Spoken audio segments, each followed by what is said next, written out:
So God judges our heart. God judges our heart. Ang Panginoon, siyang nakaalam maghusga ng ating mga puso. Kung ang ating ginagawang paglilingkod sa Kanya ay putli, malinis at dalisay nga puso. The Lord judge. Ngayon, pagbigay ni Cain, hindi bumaba ang apoy. Doon bumaba ang apoy sa alay, offering ni Abel. Natuwa ang Diyos. Kaya bakit? Kung magbigay ka lang naman sa Diyos, ipakita pong sinseridad mo sa iyong aksyon para matutuwa. The best, ipakita mo with all your sincerity. The best na pagpupuri, the best na pakikinig, the best na offering, the best, lahat the best. Para maabot natin yung puso ng Panginoon. Nagsilo si Cain. Pinasukan siya ng demonyo. Sabi ng demonyo, uy, papatayin mo yung kapatid mo dahil hindi natuwa ang Diyos sa offering mo. Imagine. Grabe kagad ang demonyo. Dahil bakit? Hindi sincero ang kanyang pagbigay sa Diyos.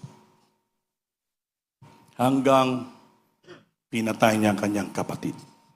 Gabi palang demonyo, no? Pag hindi ka magsinsiro. So masamba ka dito, hindi ka sincero. Namamantay ka lang. Hindi ka nag-concentrate. Delikado. Pasukan ka pala ng demonyo. Kaya magsilos kasi yung kapwa na napupuspos ng Holy Spirit. Ikaw wala ka naramdaman ng Holy Spirit. Bakit hindi yung puso mo hindi dalisay? Bakit hindi tos puso yung pagbibigay mo ng sakripisyo ng mga pagsamba sa Diyos? Eh, minsan magsisilos ka, bakit siya lang napupuspos, ako hindi? Gusto ko rin sana maranasin yung nanginginig ako. Ang Panginoon, God knows who judge our heart. Whether it sincerity or not.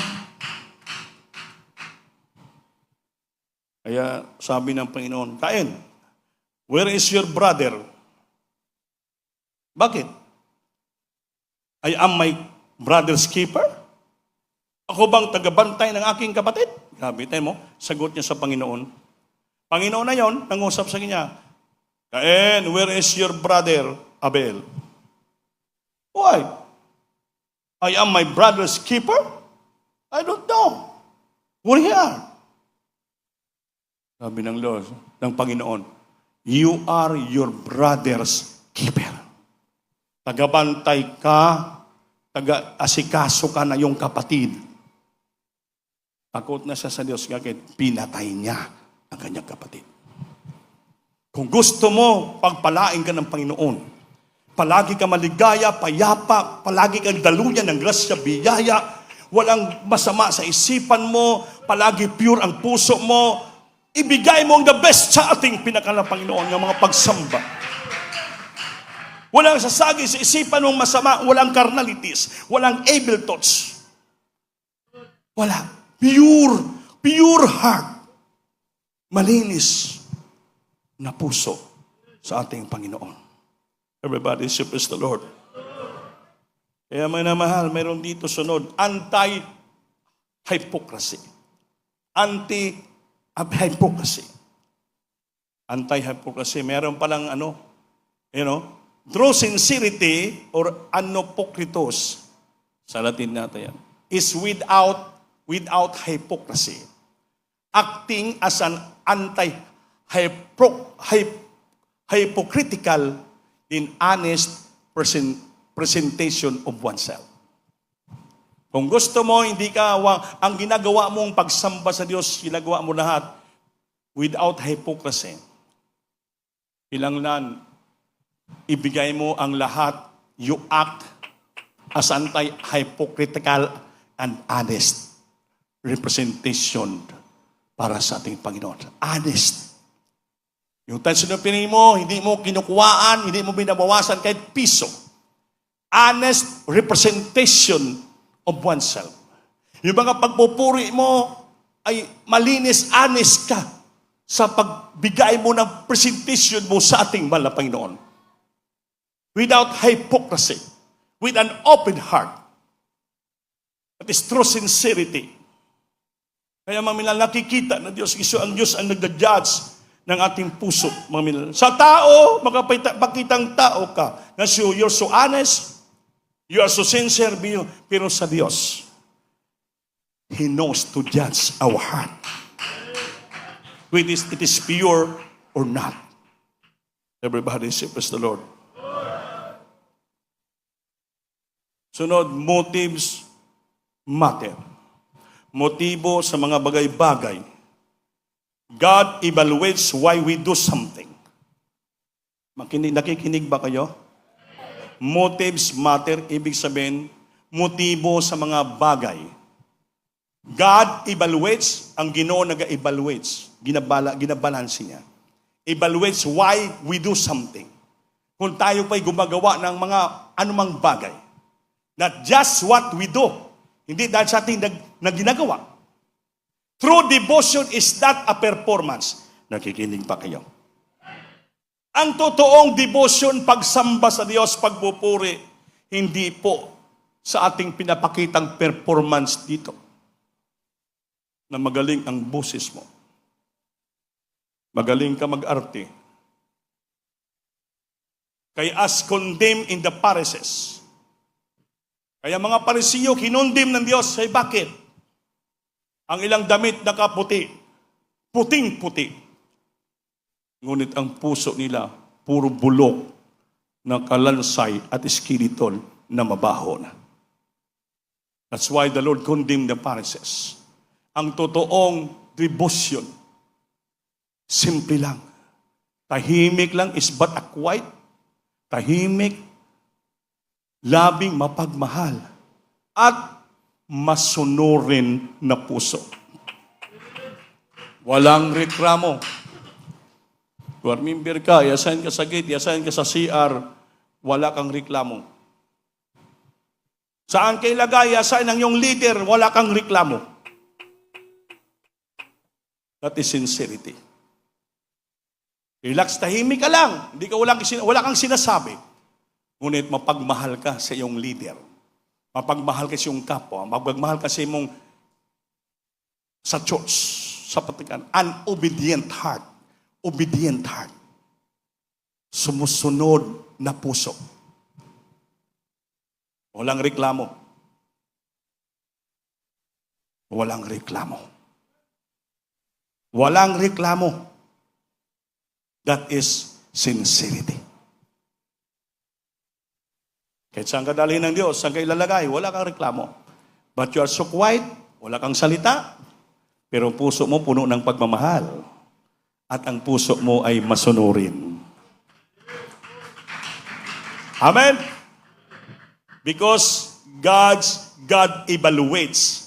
Ina-evaluate ng Diyos. Tinitingnan niya why we do something. Bakit gumagawa tayo ng anumang bagay? Nakikita ng Diyos. Not just what we do. Hindi dahil sa ating nagawa. Kundi ina-evaluate niya, bakit gumagawa ka ng ibang bagay? Hindi dahil sa ating nagawa. Ang tanong ng Diyos, ina-evaluate niya kung bakit gumagawa ka ng ibang bagay. Hindi dahil sa iyong nagawa. Because the true devotion, totoong pagdebosyon, pagsamba is not a performance. Kasi minsan, may sumusunod, nagdadabog. May sumusunod, sa puso niya nagreklamo. Sumusunod, pumabigat sa puso. Sumusunod, pinagabagot-bot. Like the Parisiho.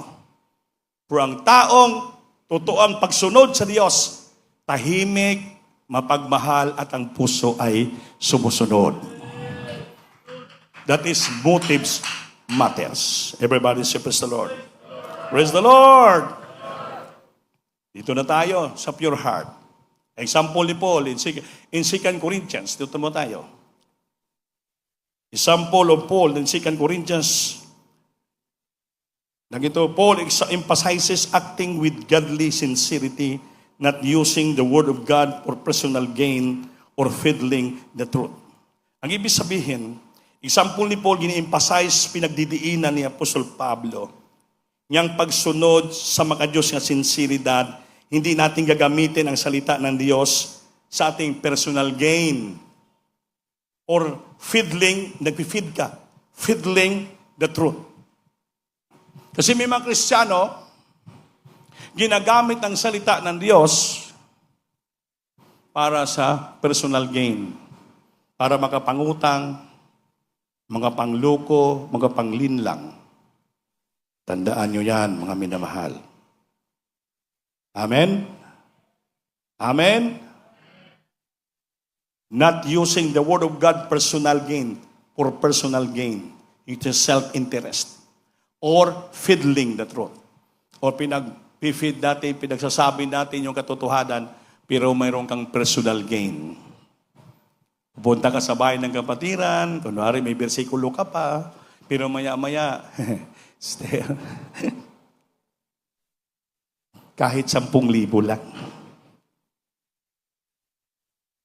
Kasi bukas, puputulan na ako ng paa. Tubig. Amen? Amen. Di magulat yung kapatid, ha? Akala ko ba nagsishare ka ng salita ng Diyos? Bakit sa dulo may presyo? Not fiddling the truth. Hindi natin pinipidling, inaninegosyo ang katotohanan. Amen? Amen? Hindi natin dinidistribute katulad ng Coca-Cola ang katotohanan. Tandaan niyo po yan. Lahat ng pinag-usapan natin dito, sincerity. Hindi po hypocrisy. Hindi po pangluluko. Masakit ang salita ng Diyos, pero dapat malaman ng bawat Kristiyano. Amen ba? A pure heart, a true worship is a sweet fragrance. Ito yung pure heart. Yung pagdalisay ang puso mo, malinis, putli kung sa Bisaya. Ang totoong pagsamba is a sweet fragrance. Nakikinig ba kayo? Pag pumunta ka sa bahay, totoo ang pagsamba mo sa Diyos. Ito po'y matamis na perfume bago sa harapan ng Diyos. True worship is a sweet fragrance. Matamis na amoy. Matamis na samyo. When it flows from our heart truly in love with God. Na dumadaloy galing sa puso nating na totoo na nagmamahal sa Diyos. Hindi dahil sa ating outward lamang performance. Isa may nakikita ko ito, remember, nagpupuri, grabe na puspusan. Hindi ganun makaluhod. Gaganon lang sa likod yan, no? Para bang expert na, master na. Wala. Wala sa pakialam.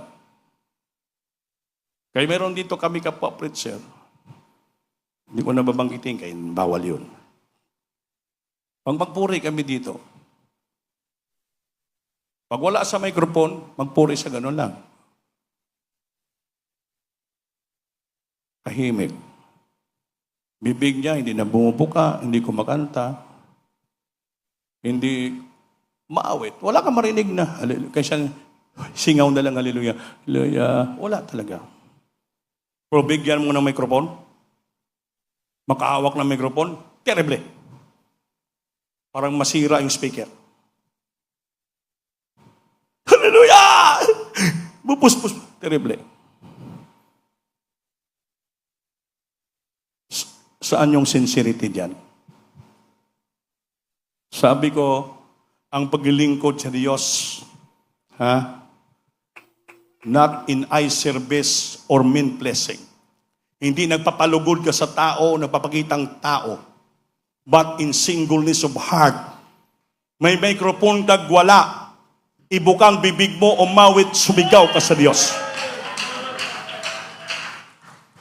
Hindi dahil without, sabi naman for serving the Lord with pure heart, not, hindi dahil sa without any mental reservation, but in open heart. Ano ibig sabihin? Without any mental reservation. May reservation ka lang. Pag wala kang microphone, hindi ka umaawit. So may reservation ka. Pero bigyan ka ng microphone, grabe, nagwawala. Nagwawala pag may microphone. Pero tanggalan mo ng microphone,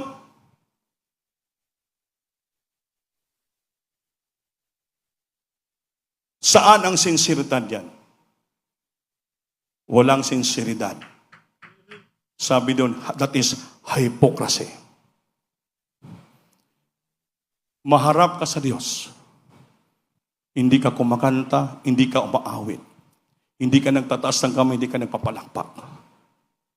That is hypocrisy. Hindi yan sincerity. Pag dito ka sa sambahan, mga minamahal, lalo ko remember ka, pag tumungtong ka sa pulpito, pag kumanta ka dito, sikapin mo na mapuspos ka ng Holy Spirit. Totoo lang mata mo, ma-deform yung mukha mo, kasama mga luha mo dito. Na nakakalungkot, titingnan kayo, kumakanta kayo rito. Kapwa grabe ng mga mukha, grabe iyakan kayo. Wala, ma-deform ang mukha mo, ganun ka lang pa rin. So, you have no feeling. Wala kang naramdaman. Kaya, we question, where is your sincerity in praising and worshiping the Lord? Why? Hindi mo madama ang presensya. Ano ba yung puso natin? Saan pumupunta yan? Where your heart align? Not to God o to other? Ano ba? Saan pa pumupunta ang isipan mo? At ang puso mo? Bakit hindi mo madama ang presensya ng Diyos? Hindi ka makasigaw, hindi ka makapaas ang kamay, wala. Umaawit ka dito, tulog ang isip mo, tulog ang tsura mo, tulog ka. Sa pulpito ka, tsura mo tulog. Wala kang kabuhay-buhay. So, I asked you, where is your sincerity, brad? Where is your sincerity says in worshiping and praising the Lord? To do your duty and obligation that your heart will align with a pure heart, not in hypocrisy. Pure heart, malinis, putli, dalisay nga puso. True worship, totoong pagsamba, is a sweet fragrance. Matamis na amoy. Ito po ay nagmumula, umaagos, galing sa puso mong totoo nagmamahal sa Diyos. Hindi dahil gumagawa ka lang ng outward performance para makaawit ka lang. No! It's not a true worship. How could you see that your heart is pure? Hindi nakikita yung totoong pagsamba pag-awit mo. Kaya kung totoong pagsamba pag-awit mo, matamis yan na bango, sabyo sa harapan ng ating Panginoon. When it flows, ito po'y dumadaloy galing sa puso mong totoo nagmamahal sa Diyos. Hindi dahil sa kanang ginagawa mo lang outward performance. Just to do your own obligation and duty. Hindi po. Not mere outward performance, kundi it flows from the heart, truly in love with God. That is pure heart and that is true worship. Ang totoong pagsamba, maging matamis na samyo, mabangong samyo, is a great fragrance sa kalangitan sa ating Panginoon. Dumadaloy galing sa puso mong totoo nagmamahal sa Diyos. Amen. Mga minamahal, let's do it. Gawin natin ang tamang maging puso natin pag dito tayo sa sambahan. If we do it, our obligation and duty as a true worshiper of God, gawin mong true worship ang gawin mo. Because we are the true worshiper of God. Totoo tayong nagsasamba sa Panginoon. Totoo tayong sumasamba sa Diyos, dapat ipakita yung totoong pagsamba mo na magbigay mabango sa puso niyo. Dumadaloy galing sa puso mo. Totoong nagmamahal sa Diyos. Hindi para masunod mo lang ang obligasyon, magpe-perform ka lang dito, wala kang niramdaman. You have to process your heart. Developing sincerity is a continuous process of sanctification. Ang pagdidevelop ng sinceridad, ito'y patuloy na proseso sa papunta sa kabanalan, pagpakabanal. Maging banal ang puso, asking God to search by heart. Pag tumatayo ka rito, you ask the Lord, asking God to search by heart, to remove hidden self-interest. Alisin ng Diyos sa mga nakatago dito, mga self-interest sa puso mo. Kaya pag tumayo ka, umawit ka, sumasam Diyos, forget yourself. Remove hidden self-interest in your heart. Asking God to search your heart. Lord, search my heart. Remove! Alisin mo na tago dito pag sarili ko lang kapakanan. Hindi. Madevelop ang sinseridad sa patuloy nga proseso sa pagpakabanal. Kaya kung wala kang kabanalan, hindi ka sumusunod sa kabanalan, hindi mo maramdaman ang presensya. Hindi mo pakita ang sinseridad mo. It is a developing, ongoing process. Developing sincerity is a continuous, patuloy nga proseso sa pagpakabanal. Asking God to search your heart. To remove hidden, nakatago dito, nga pang sarili mo lang ambisyon o interes sa buhay. Pag nawala na yung nakatago sa puso mo diyan, nga nakatago nga self-interest, sigurado, puspusin ka na ng banal na Espiritu. Hindi po dito just to perform sa ating performance. Hindi po. Galing sa pure heart. Kaya ngayon, awitan natin ang Diyos. Sa pag-awit natin, ipakita mo na malinis, banal ang puso mo.